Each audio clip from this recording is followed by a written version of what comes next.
Hi viewers, welcome to our channel. ప్రస్తుతం మనతో పాటు దామ బాలాజీ గారు సీనియర్ జర్నలిస్ట్ ఉన్నారు. వారితో ఒకసారి మాట్లాడదాం.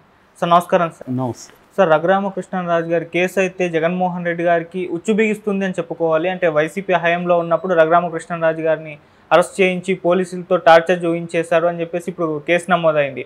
అయితే ఇప్పుడు ఆ సిఐడి అధికారులు ఎవరైతే టార్చర్ చేశారో వాళ్ళంతా కూడా వాంగ్మూలాలు ఇచ్చారు. జగన్కి చిక్కుకునే అవకాశం ఉంది అని అంటున్నారు. మరి వాళ్ళు ఎటువంటి వాంగ్మూలాలు ఇచ్చారు? మరి జగన్మోహన్ రెడ్డి గారు ఇరుక్కున్నారు అనుకోవచ్చా? అసలు ఓవరాల్గా చూసుకుంటే సార్, పోలీసుల కస్టడీలో ఈ విధంగా టార్చర్ చేయడం అనేది, లేకుంటే లాకప్ డెత్, లేకుంటే కస్టడీ డెత్ ఉంటాయి కదా, ఇటువంటివన్నీ మన దేశంలో ఏ విధంగా ఉన్నాయి సార్? వీటి ఇది important, very very important topic. ఎందుకంటే నాకు కూడా పర్సనల్గా నేను పౌర హక్కుల సంఘంలో 5 years పనిచేశాను. మేము ఎక్కువ చేసింది కూడా లాకప్ డెత్లు, పోలీస్ వైలెన్స్, వీటి మీద ఎక్కువగా పనిచేసాము. నేను పర్సనల్గా చాలా కేసుల్ని చూశాను.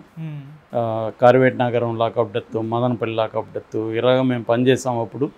సో అందువల్ల నేను ప్రత్యక్షంగా చూశాను. ఆ టైంలో నేను వరల్డ్ వైడ్గా కూడా సిచ్యువేషన్ ఎలా ఉంది, ఇండియాలో ఎలా ఉంది అనేది కూడా మాకు కొంత అండర్స్టాండింగ్ ఉందన్నమాట. సో ఇప్పుడు రఘురామరాజు ఒక తేనె తుట్టిన గదిపాడని చెప్పచ్చు. ఇది ఇంపార్టెంట్ ఆస్పెక్ట్. సో జగన్ చేసిన కొంత అరాచకాలు కావచ్చు, పిచ్చి పనులు కావచ్చు, దాంట్లో రఘురామరాజు కేసు ఒకటి. రఘురామరాజు ఆయనకు తలనొప్పిగా మారాడు, అందులో ఇదేం లేదు, సందేహం ఏం లేదు. కానీ ఆయన్ని డీల్ చేయడం పొలిటికల్గా డీల్ చేయాలి. రఘురామరాజు ఏమీ ఎవరి మీద దాడులు చేయలేదు, ఆయన ఎవరిని ఫిజికల్గా ఏమీ చేయలేదు. ఆయన ఎంతసేపు అయినా మాట్లాడుతూ ఉన్నాడు, కూర్చొని మాట్లాడడమే ఆయన చేసిన పని. దానికి వీళ్ళు కూడా కూర్చొని మాట్లాడాలి, కౌంటర్ చేయాలి. రాజకీయాల్లో అదే జరగాలి, డిబేట్స్ ఉండాలి, వాద వివాదాలు ఉండాలి. మన అభిప్రాయం మనం చెప్పినట్టే ఎదుటి వాళ్ళు కూడా మన మీద కూడా అభిప్రాయం చెప్పే హక్కు ఉంటుంది. సో జగన్ని విమర్శించకూడదు అనేది ఏం లేదు కదా. రఘురామరాజు చేసింది ఏంది, జగన్ విమర్శిస్తూ ఉన్నాడు. జగన్ చేయాల్సింది కూడా తన మనుషుల ద్వారా కానీ రఘురామరాజు మీద కౌంటర్ చేయాలి, విమర్శించాలి. అంతేగాని ఆయన మీద ఒక పనికిమాలిన బ్రిటిష్ కాలం నాటి రాజద్రోహం నేరం, సెడిషన్ అంటారు, సెడిషన్ కేసు పెట్టి ఆయన్ని అరెస్ట్ చేయడం ఖచ్చితంగా డేంజరస్. అది పిచ్చి పని, అరాచకం కూడా. అది చేశాడు. అదే కాకుండా సిఐడి వాళ్ళ ద్వారా అతను తీసుకెళ్ళి అతన్ని కొట్టారు అనేది ఈయన ఆరోపిస్తున్నాడు, వాళ్ళు కొట్టలేదంటున్నారు.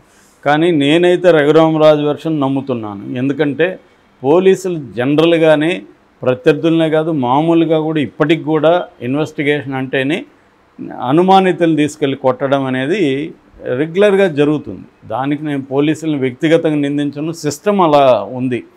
నేను పలమనేరు జైల్లో 3.5 months ఉన్నా, తర్వాత చిత్తూరు జైల్లో ఉన్నాను. పలమనేరు జైల్లో ఉన్నప్పుడు నా పక్కనే జైలుకి ఆనుకొని దగ్గరలోనే క్రైమ్ స్టేషన్ ఉండేది, క్రైమ్ పోలీస్. రాత్రులంతా భయంకరమైన అరుపులు వినబడుతుండేవి మా సెల్లుకి. వాళ్ళు ఒక 4 రోజుల తర్వాత వచ్చేవాళ్ళు, ఒక 4-5 మంది ఇట్లా దొంగతనం కేసులు. ఇట్లా వాళ్ళని చూస్తే మొత్తం ఈ చేతులకి అంత గుండు సూదులు గోర్లల్లో గుచ్చడం, ఇవన్నీ వాళ్ళు చూపించేవాళ్ళు. సార్ ఏం జరిగింది, మీరైనా అరెస్ట్ ఉన్నింది అంటే అవును సార్ అని చెప్పి ఇవన్నీ చూపించేవాళ్ళు. అంత ఘోరంగా వాళ్ళు టార్చర్ చేయడం అనేది ఉంటుంది. కాబట్టి రఘురామకృష్ణరాజుని టార్చర్ చేసి ఉండరని అనుకునేదానికి లేదు. చేశారులేదు తెలియదు, కానీ పాజిబిలిటీ గురించి చెప్తున్నా. పాజిబిలిటీలో చేసి ఉండే అవకాశం ఉంది. ఇప్పుడు కూటమి ప్రభుత్వం వచ్చింది కాబట్టి రఘురామరాజు పోయి గుంటూరులో కేసు పెట్టాడు. ఆ కేసులో అప్పటి సిఐడి అధికారులు ఇరుక్కునే పరిస్థితి కనిపిస్తుంది. ఇది మరి సిఐడి అధికారుల వరకే ఉంటుందా, జగన్ వరకు వెళ్తుందా అనేది కూడా చూడాలి. సో ఇప్పుడు కొత్తగా నిన్న వచ్చిన ఒక వార్త ఏంటంటే, సిఐడి సిబ్బంది, అప్పట్లో ఉన్న సిఐడి సిబ్బంది వాంగ్మూలాలు ఇచ్చారని చెప్తున్నారు. గుంటూరు పోలీసులకి వాంగ్మూలాలు ఇచ్చారు. ఆ వాంగ్మూలాల్లో కొన్ని సంచలనమైన విషయాలు తెలిసాయి. అదేంటంటే, ఈయన్ని తీసుకెళ్ళి సిఐడి ఆఫీసులో కొట్టారని, కొట్టి వీడియో రికార్డ్ చేస్తూ వీడియో లైవ్లో చూపించారని, అవతల సునీల్ కుమారు ఇలా కాదురా కొట్టాల్సింది, మీకు కొట్టడం చేత కావట్లేదు అని చెప్పి తాను ఒక 4 ముసుగులు వేసుకొని, ఒక 4 తీసుకొని తాను వచ్చాడని, ఆ ముసుగులు వాళ్ళు భయంకరంగా కొట్టారని ఈ సిబ్బంది వాంగ్మూలాలు ఇచ్చినట్టుగా వార్త వస్తుంది. ఈ వార్త ఎంత విశ్వసనీయమా నిజమా అని తెలియదు, కానీ ఈ వార్త అయితే బయటకు వచ్చింది. ఇది ఒక యాంగిల్. దీంట్లో విజయపాల్ ఎవరంటే, ఈయన కేసులో ఐఓ, ఇన్వెస్టిగేటింగ్ ఆఫీసర్. ఆయనకి ఆల్రెడీ హైకోర్టు ముందస్తు బెయిల్ కూడా రద్దు చేసింది. కాబట్టి విజయపాల్ ఫస్ట్ ఇరుక్కోబోయేది Vijaypal. Next Sunil Kumar CID chief అప్పుడు. సో ఈ విజయ్ పాల్ ఇన్వెస్టిగేటివ్ ఆఫీసర్ కాబట్టి ఈయన ఆధ్వర్యంలో కొట్టారు. ఆయన కూడా సునీల్ కుమార్ పర్సనల్గా ఒక నలుగురిని తీసుకొచ్చి ముసుగులేసి ఈయన కొట్టారు. మామూలుగా పోలీసులు ఎలా కొడతారంటే బయటికి దెబ్బలు కనపడవు, బయటికి బ్లడ్ రాదు, కదుములుగా అయిపోతాయి. ఒక్కోసారి బాడీ మీద మేము చూసేవాళ్ళం అప్పుడు పోలీసులు, షర్ట్ ఇప్పితే మొత్తం నల్లగా కదుములు అయిపోయి ఉంటుంది. మనకి చూడడానికే భయం వేస్తూ ఉంటుంది, ఇంతంతలావు కదుములు అయిపోయింది. అట్లా కొడతారన్నమాట. అలాగా ఈయన్ని కూడా అరికాళ్ళ మీద వాటి మీద కొట్టినట్టుగా చెప్తున్నారు.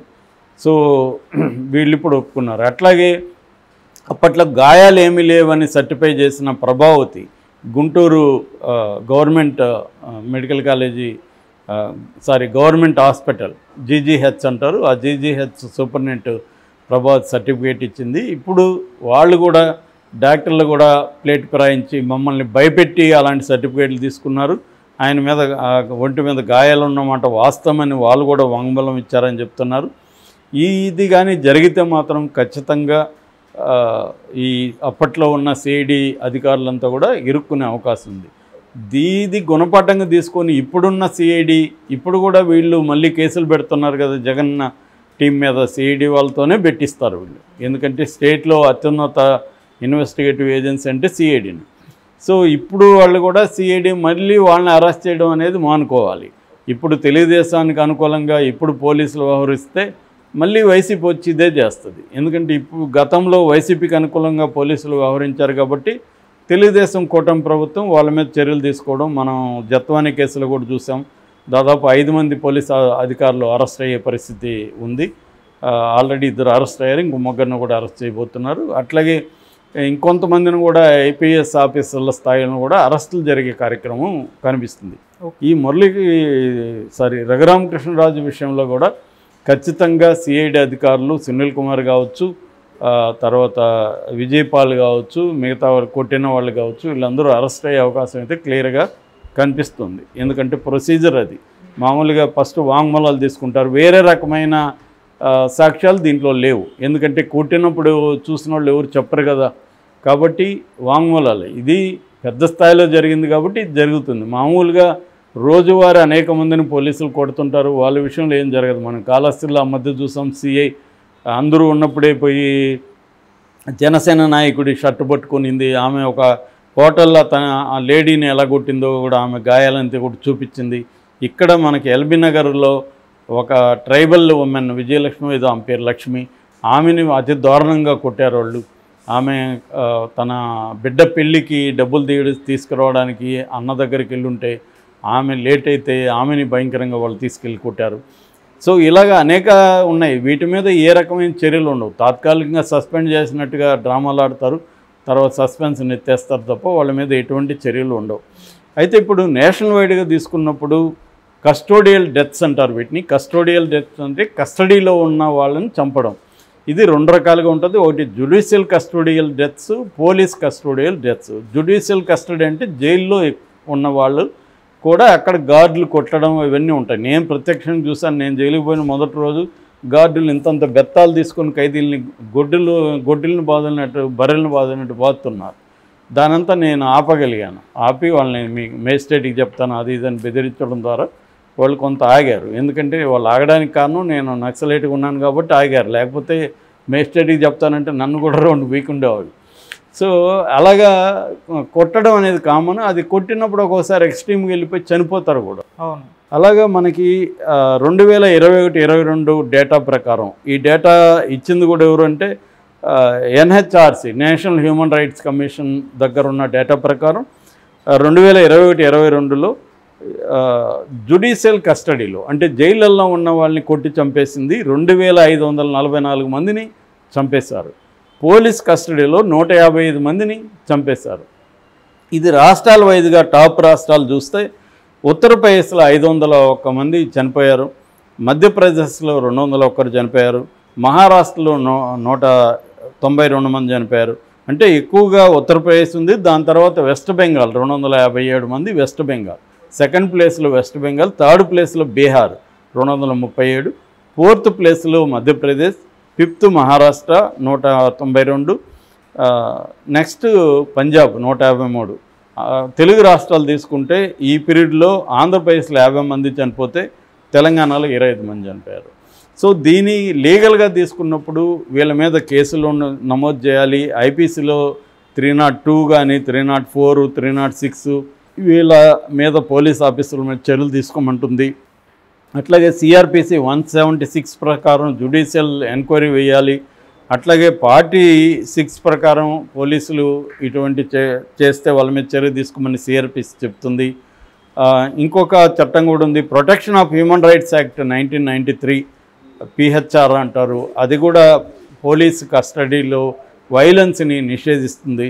అట్లాగే NHR national human rights commission కూడా చెప్తుంది. Amnesty international every year data చెప్పి ఎవ్రీ డీటెయిల్గా వాళ్ళు కూడా కలెక్ట్ చేస్తారు. అయినా కూడా ఇది జరగట్లేదు. ఎందుకు జరగట్లేదు అంటే ప్రధానంగా అనేక లోపాలు ఇప్పటికీ మన పోలీస్ వ్యవస్థలో ఉన్నాయి. ట్రాన్స్పరెన్సీ లేదు, తగిన సిబ్బంది లేదు, ఇన్వెస్టిగేషన్ మోడర్న్గా చేసే వాళ్ళకి అంత ఆ కైండ్ ఆఫ్ ట్రైనింగ్ లేదు, ఆ కైండ్ ఆఫ్ టెక్నాలజీ కూడా వాళ్ళకి ఇవ్వలేదు. సో దీనివల్ల వ్యవస్థల్లో మార్పు రాకుండా, పొలిటికల్ సిస్టంలో మార్పు రాకుండా, పోలీస్ వ్యవస్థలో కంప్లీట్గా మార్పు రాకుండా వ్యక్తుల్ని మనం పోలీసు అధికారులను వ్యక్తులుగా నిందించడం అనేది కరెక్ట్ కాదు. వ్యవస్థలో చేంజ్ తీసుకుంటే ఆటోమేటిక్గా వీళ్ళల్లో కూడా మార్పు వస్తుంది. అంతవరకు ఇలాంటివి జరుగుతూనే రఘురామ రాజు ఆయన ఎంపీగా ఉన్నాడు, ఇప్పుడు ఎమ్మెల్యేగా ఉన్నాడు, వీళ్ళ గవర్నమెంట్ ఉంది కాబట్టి ఇది బయటకు వచ్చింది. కానీ లేదంటే జగన్ ప్రభుత్వంలో అనేక లాకప్ డెత్ కేసులు ఉన్నాయి, అనేక పోలీస్ వైలెన్స్ ఉంది, చంద్రబాబు దాంట్లో ఉన్నాయి, ఏ గవర్నమెంట్ అయినా ఉంటాయి. దీని పట్ల జరగదు. కనీసం రఘురామకృష్ణరాజు నేపథ్యం కన్నా ఈ చర్చ అవసరం. దీన్ని ఆపడానికి కృషి కూడా అవసరం. Okay sir, thank you so much.